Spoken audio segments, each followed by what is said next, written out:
far away. Guess what I just asked you? It's the first time I've really seen you without wearing pads. How much weight have you lost, and kind of what was the impetus behind it? Right now, I probably lost about 15 real pounds, about 20 pounds. But really, it was just like little small tweaks in my diet, just a little bit extra every day, just so I can play more plays at a higher level for a longer period of time. And that's something that me and Coach Whitney have really put on my back and challenged me to do is how many plays. I'm saying you putting this up on film, but how many plays can you play at a high level? And I feel like probably getting a little smaller was probably something I needed to do. What do you feel like you topped out at weight-wise last year? I played the season at like 320. Me personally, I think that was too heavy. I think towards the end of the season, after I got back from injury, I seen like 330 something, and that just definitely wasn't where I was supposed to be at all. And you were playing football for anybody, so we cut that down pretty quick. Do you feel like that quickness and that agility's back? 100%. Was it just a combination of all the injuries and all the time you're not able to practice and all that? Like, exactly why you think you got to the point you got to? Yeah, it'd be crazy if I didn't say that had something to do with it. Obviously, I can't just tell you everything that had to play a part in it, but I think just not doing stuff and just kind of feeling sorry for myself about being injured, not being able to play. It's a lot of stuff that factored into it, but fact of the matter is that we're working to get it off now. So. What goes into the whole talking about tweaks in your diet? Like, what is it actually involved? It's just like simple stuff. Even stuff that y'all can use, like don't eat dinner after a certain time. Like late night eats still on you. You wake up in the morning still on you because your body hasn't digested it. Like little stuff like that. I promise you it wasn't anything super crazy, but that's just an example. You look at someone like Will Held. What has he brought to this defensive line? Did you get to work with him this spring? Yeah, I'm super excited about Will. He brings, just even off the field, he brings a lot of fire, a lot of leadership, another leadership component to this defense full of leaders. I really appreciate the way that he's coming here, and he's already like a brother to me, and I'm just super excited to get to play with him, and I'm excited for y'all to be able to see the stuff out and seeing things that he flashes. You talk about that fire. Just what was it? Maybe an example of where you're like, okay, this guy certainly brings the juice on the practice field.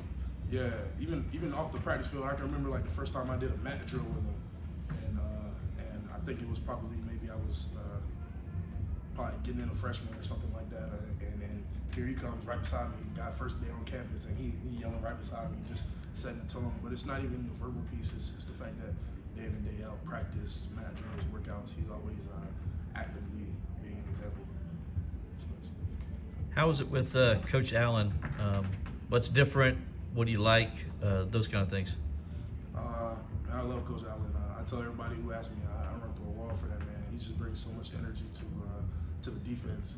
Beyond scheme and stuff. I don't even want to get into all that, but just the person that he is. He's a challenger. He's a guy that's going to make you uncomfortable in every situation. When you think that you're the best that you can be, he's going to prove to you that you have so much better to get. And I think that's something that I can appreciate where I am in my career. I think Coach Allen was talking about one of the things, like when he watched film last year, he actually watched practice film, and he didn't always see the effort and finish. Is that one of those things that you guys maybe just didn't know you didn't have that next level like you're talking about, to go a little bit more? I don't think it was that. I will tell you now that we are held accountable like to a high degree of how much effort we give in practice by Los, little things like tackling, hand placement, everything. We're held accountable for everything, and that's just something that we've prided ourselves on as a program. It's just the accountability piece. I'm sure you've heard about the accountability teams and stuff 50,000 times, but that's kind of something that he's brought and made a heavy purpose on the defensive side of the ball. How much what you guys run defense problems kind of is motivating guys this spring and entering this 2025 season? A lot, but my main focus now is just getting better and getting this new defense, getting this new install, and just trusting the plan and trusting the technique that my coaches is teaching me. But obviously, you don't want to forget the past, but you also don't want to dwell on it too much, and that's kind of where we are with that. Just remembering where we messed up and using that as fuel to fix it.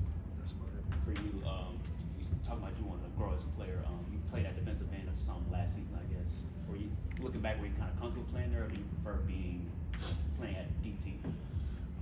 Obviously, I'm a defensive tackle. That's probably how everybody views me. versatile enough to play anywhere on the defensive line, and I feel like I've always been that way. Coach Allen was talking about your fit in this defense. Like, what about his defense do you think helps you, the athlete you are, kind of accentuate what you have? Just the fact that, you know, it allows me to be able to do what I'm great at, which is, you know, moving around, being able to, you know, play in space, isolate guys who I feel like probably aren't as athletic as me, and just get some of those one-on-one opportunities that this defense might create for me. And our things that, you know, are gonna be great for me this year. We spoke with Jeremiah Alexander. He said when he was a reporter, you FaceTime called him. Why was that important for you to just recruit him to come to Clemson and eventually joining Clemson? Yeah, man. Me and Jeremiah, we go way back, all the way back past high school, and so I really thought he should have came here out of high school. That's just my personal opinion. And so, I mean, I knew exactly what type of guy he was, what type of player he was, and just being here for a couple years already, I just didn't think it was any better fit for us and for him to retain a player like that, but also him being able to fit into this culture. It was a no-brainer for me. So that was a quick call. How does it fit in on and off the field here so far? I would say perfectly. I mean, much like the Will situation, I feel like we hit the jackpot on those two defensive transfers that we brought in, and man, they just gelled so good, just from a leadership aspect and just, you know, being able to just gel with the players, team chemistry, everything's like they've been here for 3 or 4 years. Jeremiah was saying that, like, during the get ready phase, you guys would get up at like 4:30 in the morning. I guess you teaching him like why that early. Be here before everybody else. I guess what would you actually be able to get done? Yeah, just extra work. Maybe we're doing some extra sprinting, or most of it is like mobility and cardio stuff to get ready, get our blood, our heart rate up, previous to whatever workout we're doing that day. But really, it's just, you know, just to get there and set the tone and just be early. You know, if you're on time, you're late. If you're early, you're on time. That's what I always learned from Coach Eason. So I just took it to the extreme. And now we got 5:30, 6:30 workouts. I'm here at 4:30. So it's just kind of how we're wired, and that's just kind of how we're going about business this year. Going back to Coach Allen, he said when he arrived that he wanted to talk to you guys, and he wanted to talk to you just one-on-one, figure out what makes you tick away from football, because you can't coach it unless he understands you. What were those conversations like, and you know, what's going through your head when you're having some of those first talks with him? Yeah, obviously, you know, he's a big man of faith. I talked a lot about my relationship with God, and just kind of shared that with him, and we had that in common. And you know, we kind of just hit it off from there and started talking about my family and stuff like that, and just ways that I can help this team in a leadership role, and you know, things that you guys probably already know. But you know, he's just a real clean-cut guy, straight to the point, and you can respect that from a guy that, you know, you're kind of, in essence, you know, he's my coach, but you're kind of doing business with him. You're hoping that he's going to get his job done and put you in a great position. He's hoping that I'm going to get his job done, get my job done, and put him in a great position. And so, you know, just that feeding off each other and that understanding that we have from like a player-coach relationship. I just really appreciate Coach Allen just for keeping that transparent. So you already had an idea about him, an expectation of him. What was it like when you got out to practice and he's out there, you know, tackling Corey and Gibson and, you know, showing that energy and intensity? You said it, energy, for real. Like, nothing, I mean, energy and effort and all those different components and stuff that make you great players and coaches are contagious. So maybe I'm coming out there and I'm not having the day that I want to pre-practice, and I see him headbutting Wade Wood as pre-practice when we stretching.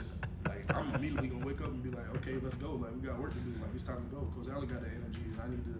For me, so he's just been a great leader for us, and just very easy to follow, and you know, very good footsteps to follow in my leadership journey. I think what Wade said too is he paces a lot. Like, you just notice he's like always, I guess, wound out. Yeah, that's true. I don't know what he'd be thinking about. Maybe I don't know. He do be pacing though. He do. I guess just, do you feel like this is kind of almost your defense now? I mean, like, maybe you have to assume more of like a leadership role. Like, how do you see yourself as kind of on that part of that? I feel like there's a lot of guys that you could probably pin your defense on, and I think that's a great problem to have. I mean, you've named a couple just since we've been sitting in here, and so yes, but no. know, it's we talk a lot about the concept. We really started talking about this today about the concept of being an edger and just being a guy who holds your teammates accountable. And I think the best leadership player-led teams are the ones who everybody is able to be held accountable. So even as a leader, if I'm slacking, like I think one thing that we have is a great relationship where if somebody, a first-year guy, tells me something that I know and convicted about that I know I should be doing better. I know, okay, like I gotta get my stuff, let's go. And that's kind of like what leadership looks like from the aspect of that right there we're talking about. What do you say the word was? Is it edger? Edger, yeah, being an edger, just holding each other accountable to the standard. You mentioned maybe some young guys kind of doing that. How do you guys like Amari Adams kind of fit in with Clemson in his inaugural season? Yeah, I'm super excited about Amari, man. He's got all the. I mean, you see him. He's probably the first guy on the bus. You know what I'm saying? I'll probably walk out behind him. You know what I'm saying? On game day. But man, he's just got all the physical and tangible things. You know, strong hands. He can move for as big as he is. You know what I'm saying? Everything that, you know what I'm saying, the physical stature, everything that you want in a NFL D tackle, really, when you look at him. But obviously he's young. He got a lot of work to do. But man, I'm super excited about him and everything that he can do, and he can really help us. How have you and kind of Demonte Capehart kind of took him under your guys' wing so far this spring? Yeah, I mean, a guy like that has made it super easy. It's less of a conversation and more of a just like I do this, and if I look back over my right shoulder, I promise you he's right there, and he's one of those guys that I don't really even have to worry about. I know that he's gonna follow suit and uphold the standard every day. So he's been great at that. Go a couple more for Peter. Phil Habit. Is there rumors in the offseason about like people throwing around Alabama and stuff like that? And obviously, like you came back. I mean, was there ever any thought of leaving, or were you always kind of committed that you wanted to be here and you wanted to come back? Nah, it was just rumors. Yeah, I was right after the last season. I was trying to figure out how to get better for this season and help us get to a national championship. And I do believe that is attainable this year. And so my thoughts have not gone off this team or anywhere else where Alabama. Rumors are rumors. People just doing their job, but doing mine as well. You coming back, K returning, Blake Miller, Tony Miller, guys like that. I guess you mentioned national championships. So is that the standard around? Is that the feeling around the team right now? This spring that you guys can win a national championship? I mean, yeah, 100%. I mean, if that's not the feeling on your team, I mean, what are you in it for? You know what I'm saying? I would hope that's the feeling on every team, but 100% here. Any final question for Peter? All right. Thanks, Peter. Thanks, Peter.